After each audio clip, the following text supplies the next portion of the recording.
Hello. Our first chapter that we're going to go over is chapter 1.2. Notice that we are skipping chapter 1.1.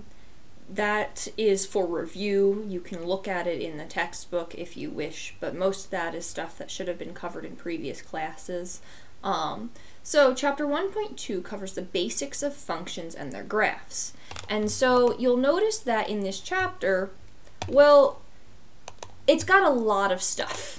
There's a lot of things that happen in this chapter. We'll be talking about relations, how to tell whether a relation is a function, finding the domain and range of a relation, finding the domain and range of a function from its graph, evaluating functions, learning about the equations of functions and how to tell whether whether an equation is a function, whether a graph is a function. We'll look at tables. We'll look at something called the difference quotient. We are going to look at a lot of properties of functions. The first two chapters that we go over in this class cover just general properties of functions. So we're going to define function and then work from there. And you'll notice that some of this stuff feels very random at times, like not super related aside from all being about functions, which is why I go over a few things in a slightly different order than your textbook does, but in general, you'll always have the necessary knowledge for homework that you need, even if I've talked about something a little earlier than the homework and textbook would have, just to sort of try and fix the fact that everything feels disconnected at times. But anyway, so let's start by defining a relation, and then we'll talk about how relations and functions are related. So a relation is a set of ordered pairs. Remember, ordered pairs are like x, y coordinates is how we've seen ordered pairs before. It's just a pair of numbers, usually is what we're looking at, but it could be a pair of anything, really, where what matters is that there's an order to them, that we have a first and a second coordinate here. And it matters which is first and which is second. It's ordered, and it's a pair of things. So, for example, here I have this set of ordered pairs. I can tell you it's a set because it's in these things called curly brackets, is usually what I will refer to them as, which is this shape right here is a curly bracket or curly brace. We will run into square brackets, and parentheses are often also called round brackets to go along with that theme. So curly brackets or curly braces are used to define a set. They're also used for other reasons, but in this case they're used to say that this is a set of things, that here I am enclosing a set of ordered pairs. 1, 2, 2, 4, 3, 6, 4, 8, 5, 10. Those are my ordered pairs. So when I talk about the domain or range of a relation, I'm talking about I'm talking about these ordered pairs as if they are x and y coordinates or something like that, where the domain is just the list of values that are the first coordinates, also known as the input values or the independent variables, depending on how we're looking at it. So in this case, the list of first coordinates would be 1, 2, 3, 4, and 5. So my domain, once again in curly brackets, is 1, 2, 3, 4, 5. Whereas the range is then the opposite of that. It's the second coordinates, the output values, or the dependent variables. So in this case, these second coordinates, these y coordinates as we often know them as, are 2, 4, 6, 8, and 10. So we write our range in curly braces 2, 4, 6, 8, 10 with commas between them and all of that. It is not, note that the domain and range are not intervals of things. I would not say it's from 1 to 5. That is not the domain. The domain are specifically these numbers 1, 2, 3, 4, 5, and the range is 2, 4, 6, 8, 10, because 5 is not in the range. So if I said the range was from 2 to 10, that would include 5. If I said the domain was from 1 to 5, that would include 2.3. It would include 7 halves. It would include a lot of things that aren't part of this domain. So you have to state it as a list of things when we're dealing with relations where they're just lists of ordered pairs. All right, so what is a function, though? A function is a relation that assigns a single output to each input. So what do I mean by that?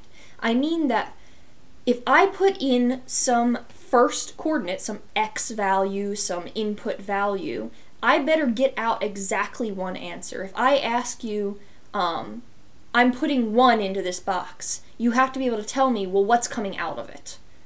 In this case, if I put 1 in, 2 comes out. If I put 2 in, 4 comes out, and so on. So there's only one thing ever coming out. You can tell me exactly what's coming out, and there's only one answer there in this case. So this situation that we have right here, this relation, is a function. But what about other types of relations that look a little bit different? So for example, here I have replaced all of the second coordinates with the number 2. Okay, so if I put in 1, I get out 2. If I put in 2, I get out 2. If I put in 3, I get out 2 again, and so on. Okay, so I'm repeating this output of 2, but if I tell you I'm putting 1 in, you can still tell me, okay, you're getting 2 out. There's no ambiguity there. You can tell me exactly what you're returning to me. So this is still a function. Even if your output, your range, is all one number, or if just a number repeats, even if it's not entirely that number, it's still a function. So notice that our range is now literally just the number 2, so our range has changed.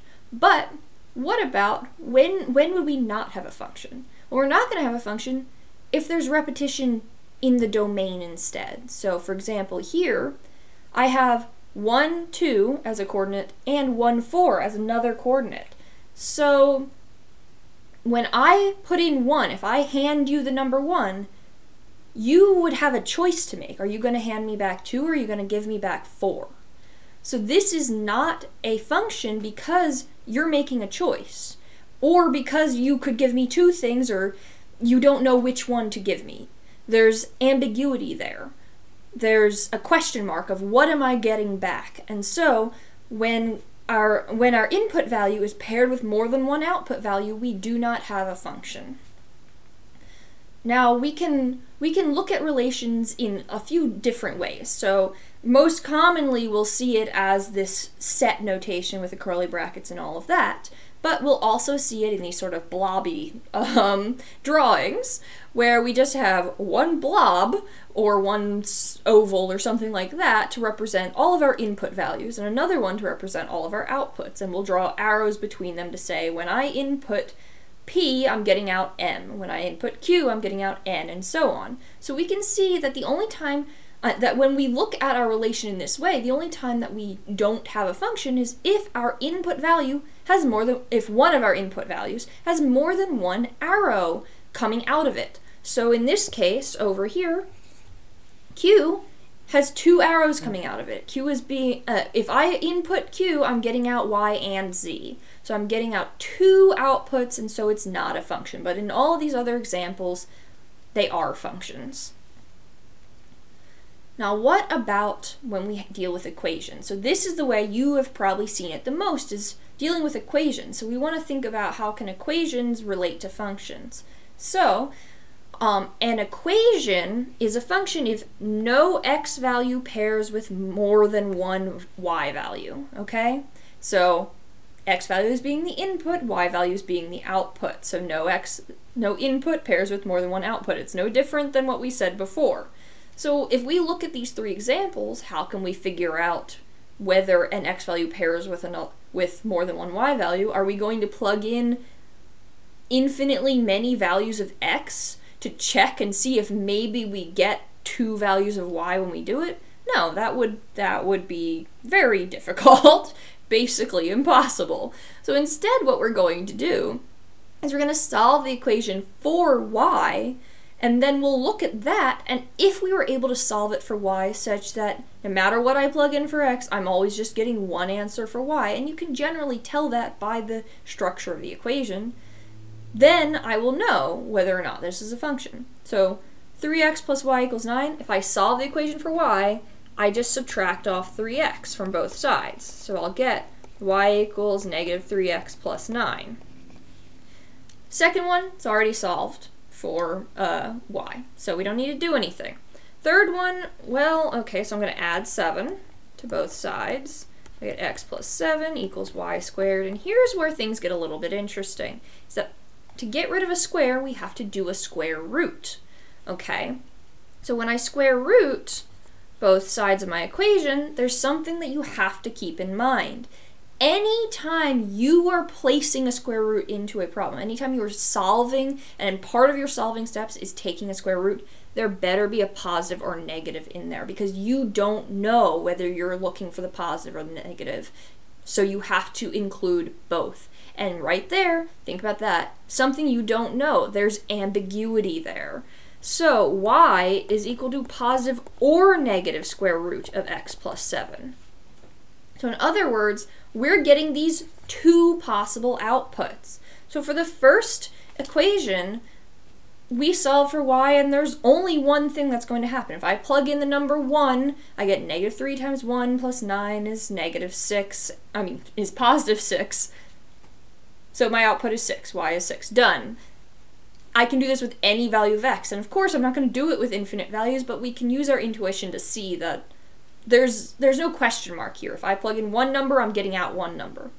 Even for the second one, where there's an x squared in it, we're still only ever going to get out one value. If I plug in 1, I'm going to get 1 squared minus 1 plus 2. There's only one thing that I can ever get from that. Just what happens when I square it and subtract it and add 2 to it and all of that.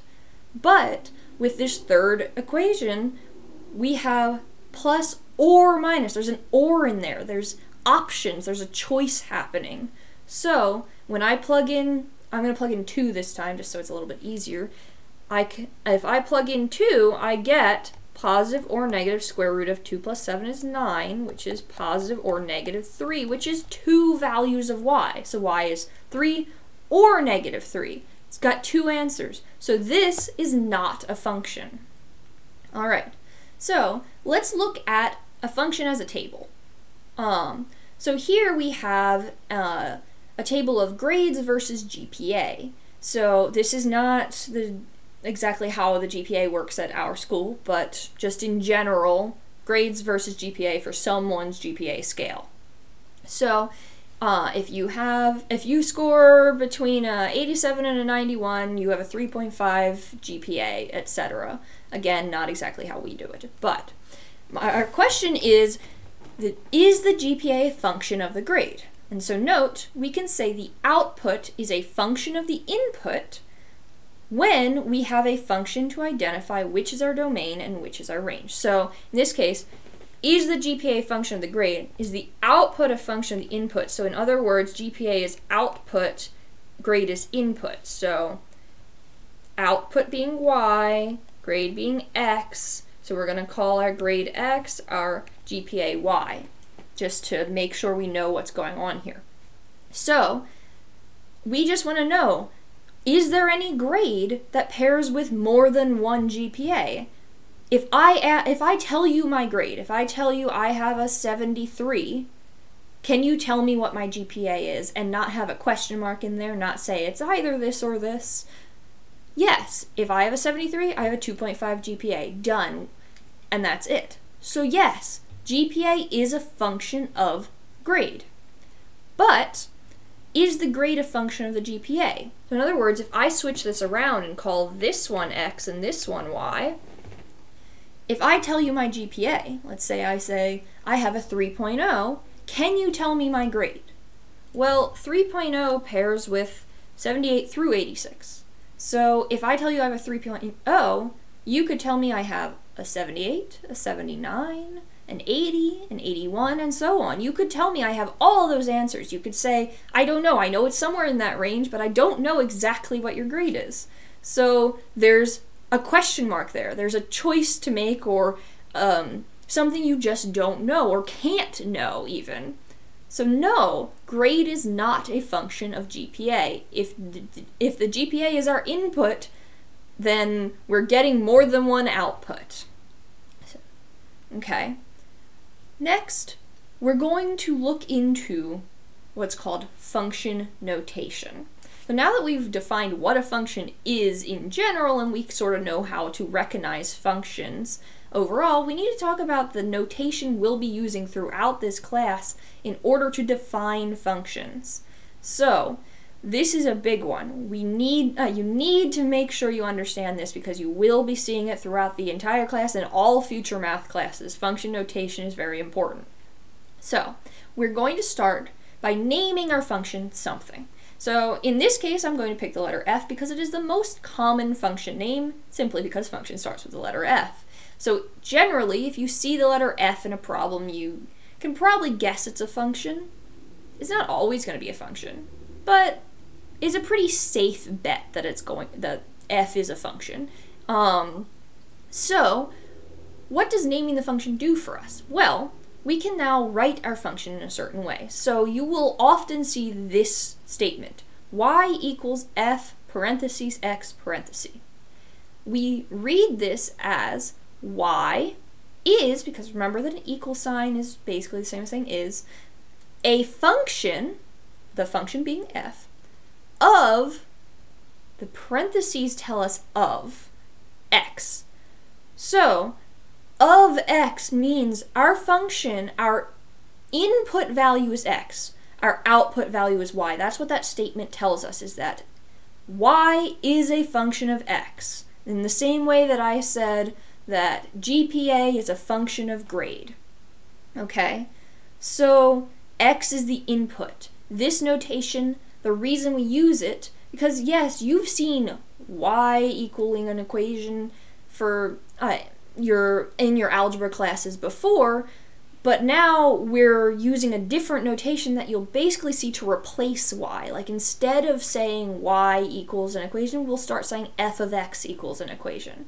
F of x meaning function of x. Sometimes we just most of the time we shorten it to f of x.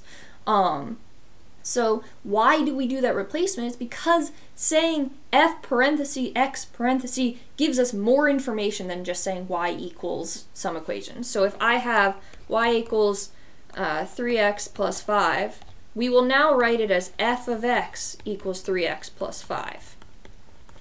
It tells us, essentially this means the same thing, but it gives us some information that the first, the equation on the left does not. So the equation on the right tells us that x is our input, that our variable in this equation is x. It also will allow us to do some substitution that we'll see a little bit later. It allows us to manipulate functions in a way using various operations. It allows us to work with functions without ambiguity. The way writing it as y equals leaves a lot of question marks in there, and you'll see what I mean about that a little bit later. So from now on, most of the time you will be seeing f parenthesis x parenthesis or f of x, but it might not always be f of x. We can use other letters for x, y, or f. These are just the default ones. So for example, if our function is called g instead of f, which is the second most common letter to use, as it is the letter after f, and our input value is t, because a lot of equations that deal with time will use t instead of x. So we would then write g parenthesis t parenthesis and read that as g of t. So we would say g of t equals t squared minus 7 or something like that. And that just tells us that t is our variable here. But why do we need to know what our variable is? There's only one letter here. Well, what if there were more than one letter? If I have y equals 3t plus a, how do I know what my variable is? I might know that a is probably a constant just because we tend to use letters like A, B, C to be constants, but we can't necessarily know that. But if I say f of t equals 3t plus a, that tells me t is a variable and a is a constant because it has to be, there's no other option. Because t is our variable, t is our input, a is just something that we're leaving as a and we're not varying it in what we're doing. Alright, so last thing to note is, as drawn here, we have y equals f of x. We can also sometimes refer to f as a rule. So what does a function mean? A function defines a rule for us. So if we plug in some input x, we have a rule that gives us some specific output y. That's what a function does for us. So, for example, here's a rule we could have. So we want to use function notation to represent a function whose input is the name of a month and output is the number of days in that month. So, and we're assuming we're not dealing with leap years, so February is 28 days. So here, I'm actually not going to use f. I'm not going to use x and I'm not going to use y. I'm going to use some other letters. I've decided to use the letter h for my function, the letter m for months, and letter d for days. So, in other words, what we're saying, and h I sort of picked arbitrarily just as another example of a letter you can use. Generally, most common function letters are F, G, H, but you can, literally any letter is fine. There are some we tend to avoid because they're used in other things and it can get confusing, but generally F, G, H, those are used for function notation. So I'm calling this one H.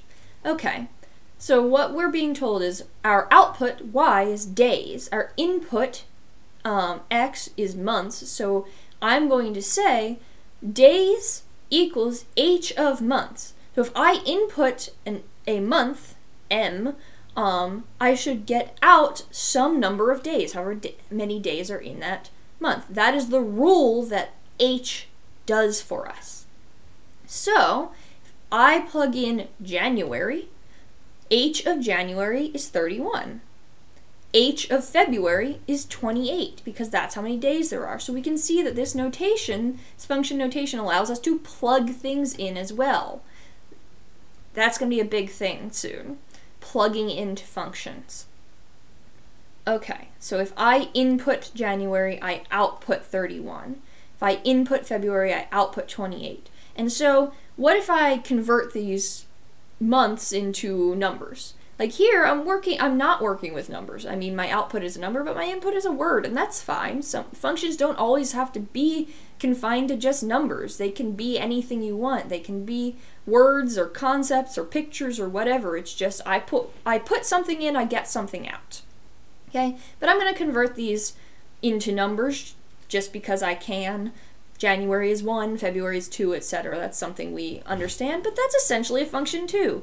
I input January, I output 1 because that's the month 1. If I input February convert the month into its whatever month number it is in the year function, then I'm going to get February 2, March 3, etc. So there's another function function rule we have that we're just sort of doing in our heads.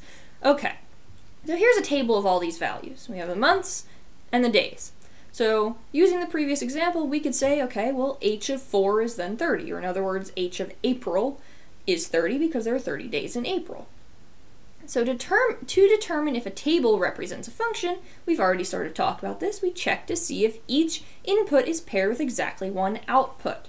In this case, it is. Our inputs are m. Each month only has exactly one number of days, but note that the opposite is not true. If we were inputting days, we would be outputting a different number of months, right? If I input 31 days, I would output January and March and May, etc. So that's why, to make this a function, we have to be inputting months instead. Alright, so we have a function. But what are some other types of tables we could see? Well, here is a set of 3 tables of values with inputs and outputs. So which ones are functions? Well, all we have to do to look through them is just check, okay, well, are there any repeated input values? We can see in the first one there aren't. Second one, there are repeated output values, but no repeated inputs. But the third one, we have repeated inputs. So if I input 5, you're going to hand me 2 or 4. You have a choice to make. So, not a function. But there is something interesting about the remaining two tables we have. So that's going to bring us to our next topic. So notice that the second table had this repeat in it, but the first table doesn't. The first table is all unique. First table is special because it's what's called one-to-one function. The function is one-to-one if it's already a function, and each output corresponds to exactly one input. So in other words, one-to-one functions go in the other direction. So here we know that table number 3 is not a function, so we don't care about it. Table number 2, if we're looking in this direction, instead we see that there are two 5s, and so the output of 5 is paired with -3 and 4 for its input.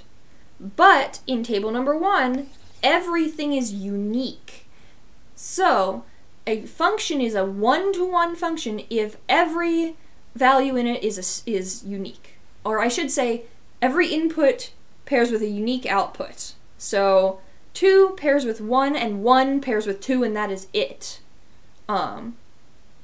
The input of 2 pairs with the output of 1, and vice versa, I should say. So the first table gives us a one-to-one function. Now, this is something that is covered a little bit more why we care about one-to-one functions in our chapter on inverse functions, which I believe is 1.8. So you'll see this a little bit later, but for right now, just know that this is a property that some functions have that has to do with our pairing of our y values with our x values.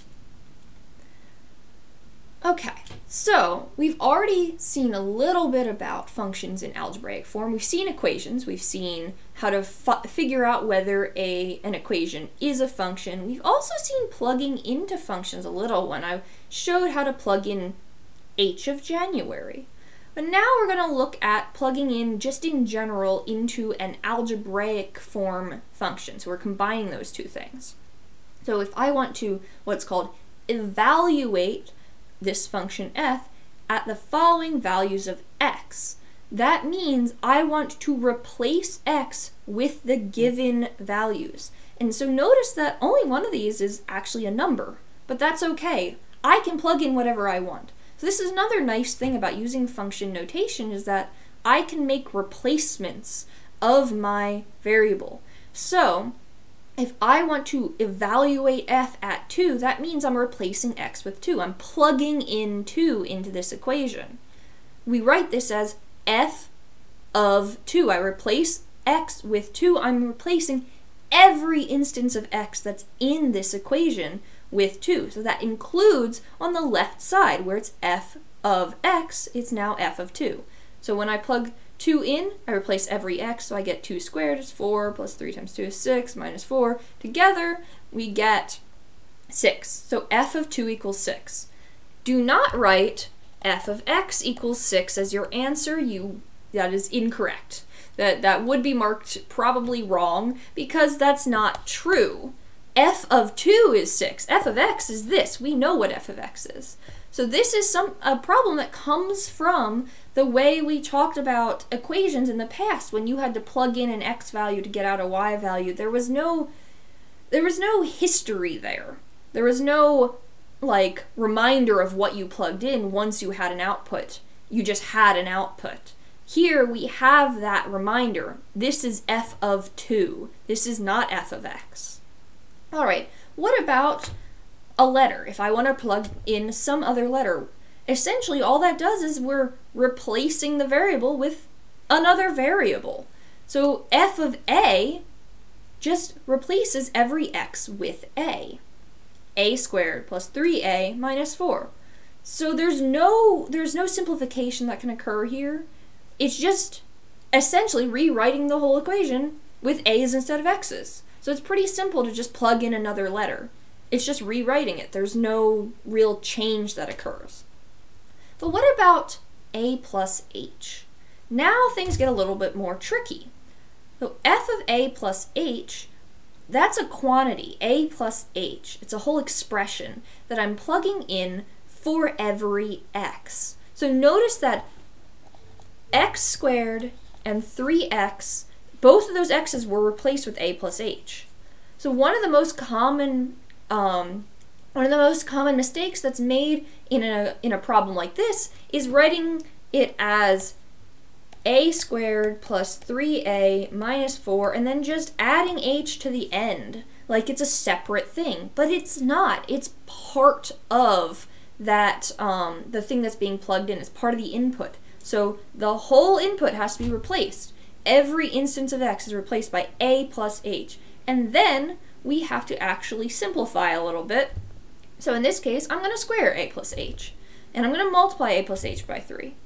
So, second tip here is remember that when you square a plus h, something happens. So a plus h squared does not equal a squared plus h squared. Don't tell me it does. I will drill this into your heads. It's probably the most common mistake in algebra is saying that that is a true statement, which it is not, because it is a plus h times a plus h. And if you remember foiling, which hopefully you do, and if you don't, review that.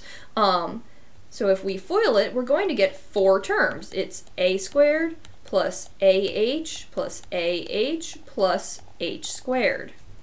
4 terms, which these two combine to be 2ah.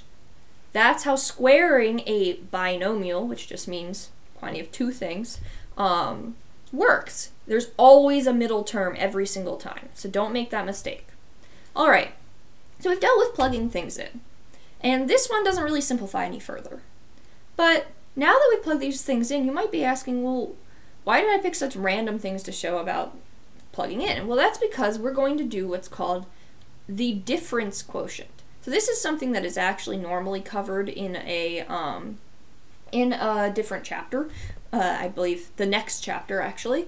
But we're going to cover it early, simply because we're talking about evaluating functions right now. So the difference quotient looks a little weird.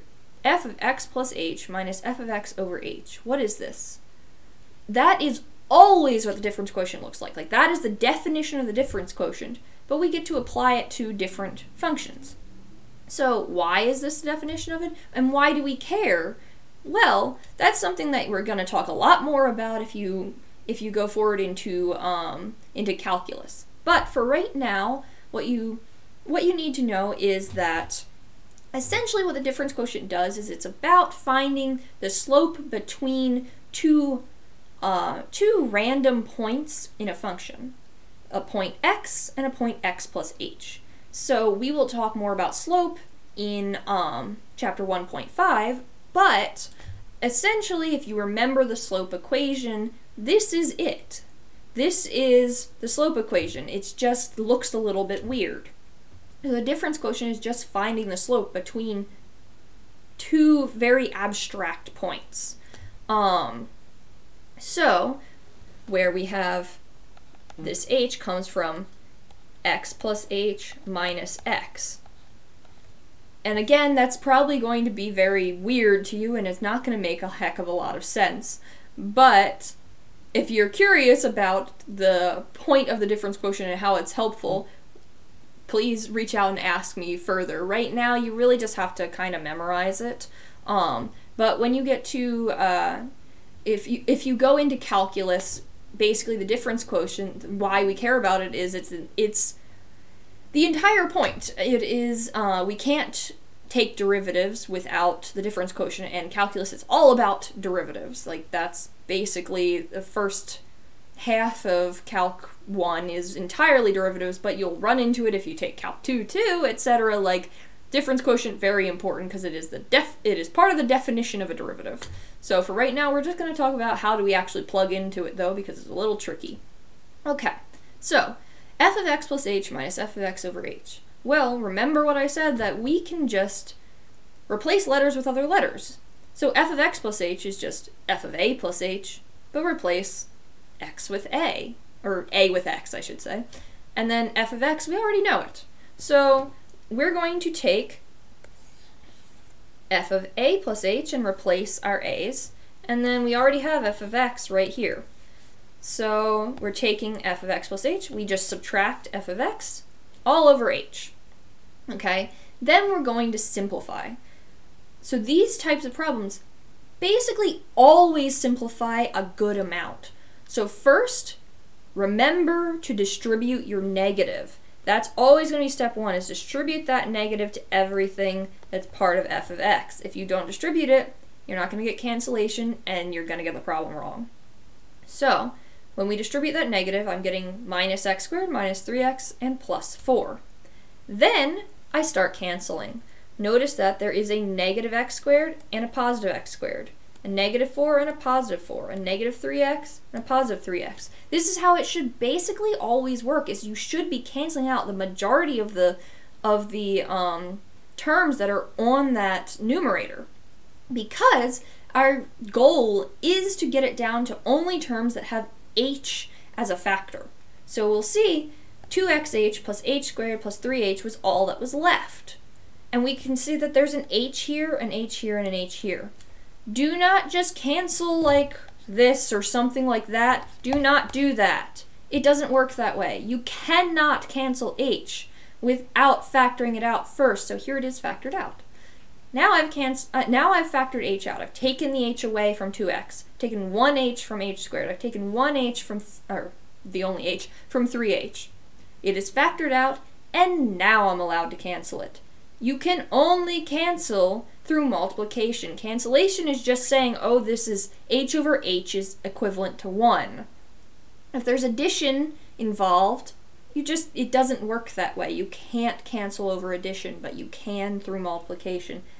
So again, this whole slide situation runs into most of the major problems with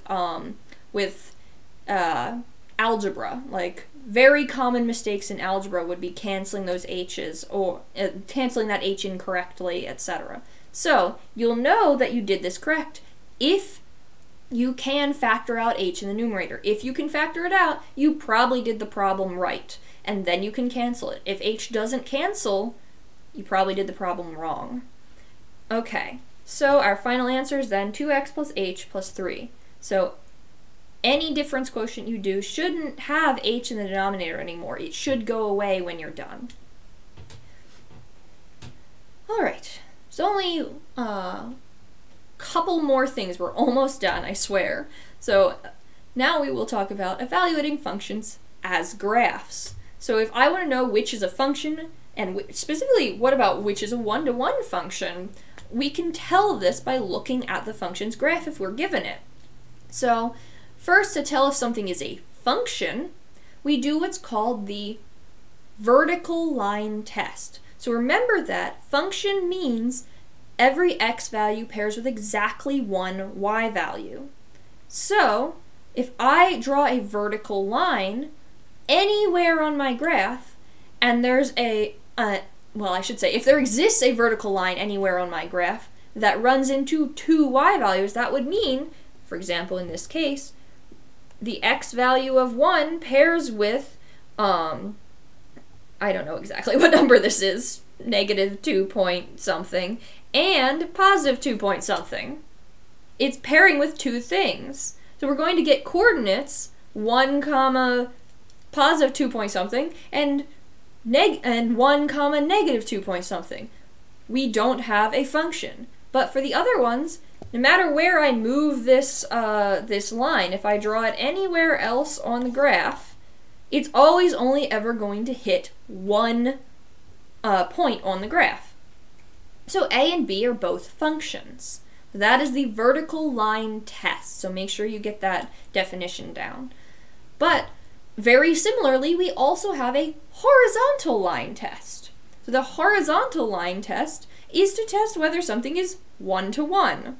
So, horizontal line, we now draw our horizontal line, and we look, does that horizontal line hit more than 1 point? So in other words, is there a y value paired with more than one x value? So this y value of 1 pairs with this point, and this point, and this point. It's pairing with 3 things. So we can say that, no, that's clear. A is clearly not one-to-one because the y values are not unique, but B is. All those y values are unique. They're only ever paired with a single x value. So our horizontal line test tells us whether we are 1-to-1. And of course C, also not 1-to-1, but we don't even care because it's not a function anyway. So, the last new topic is looking at domain and range of graphs. So, domain, we look at the values on the x-axis, because x-axis, remember, is our input value. So we just look at what values occurred, what values on the x-axis paired with some y value. Whereas the range is look at the values on the y-axis and see if they paired with some x value.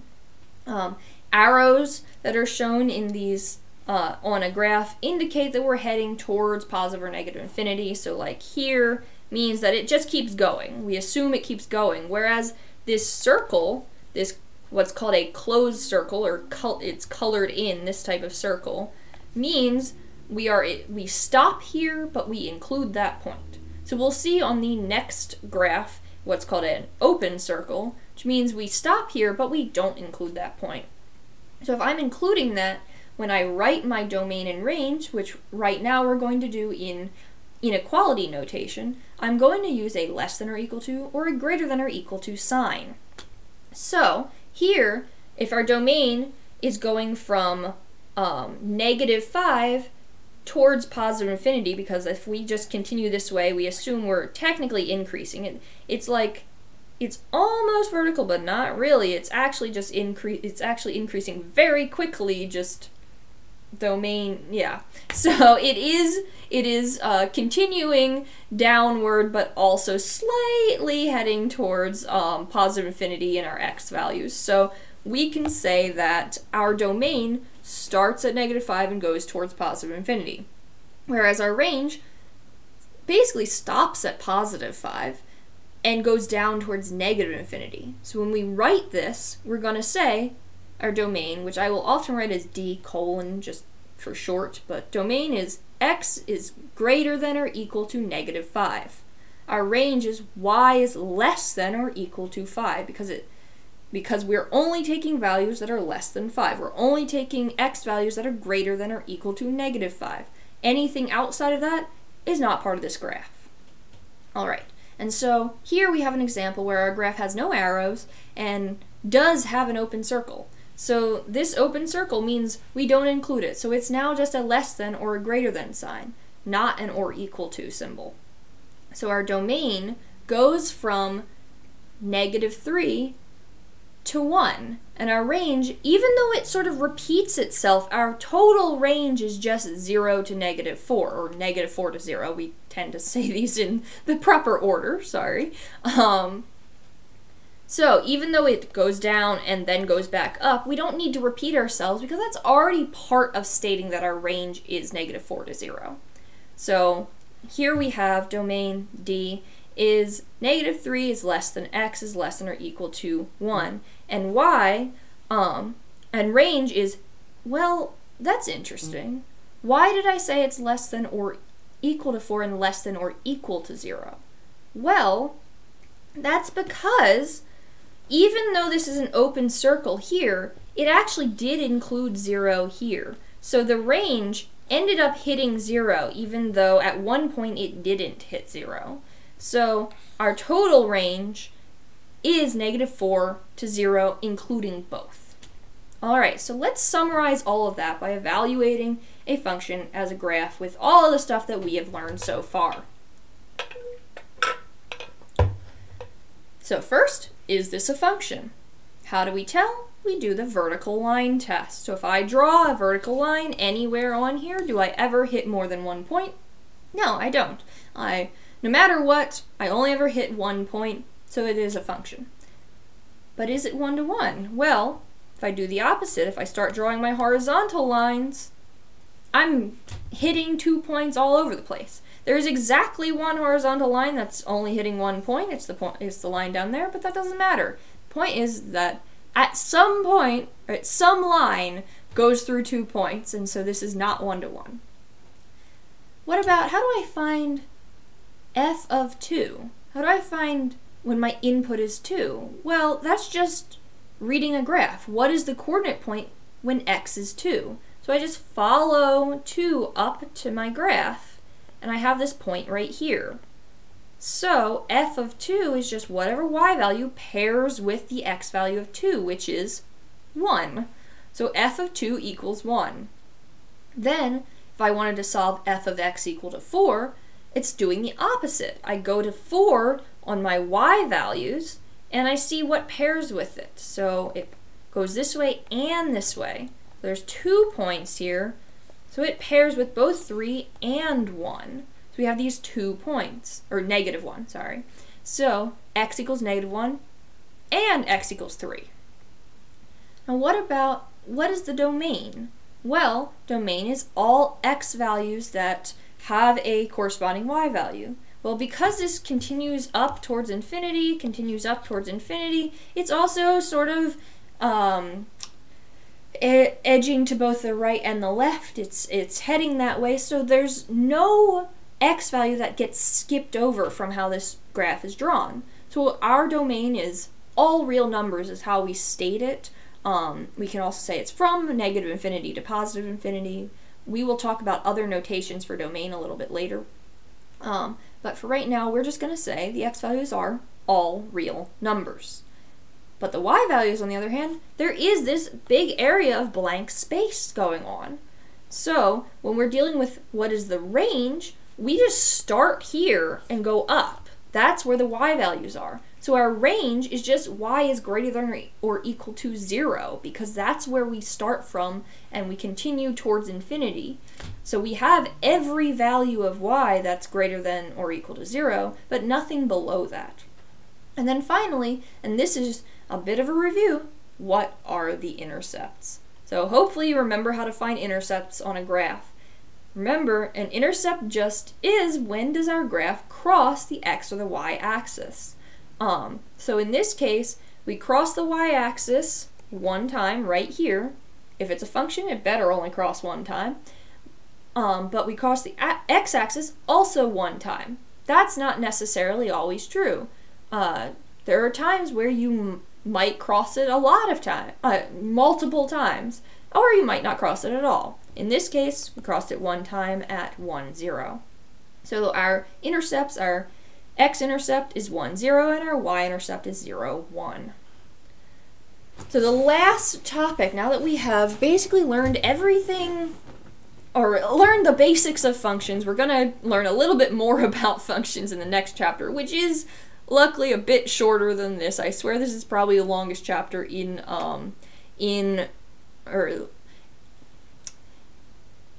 yeah, it's probably the longest chapter that we cover, so, you know, good thing to start on.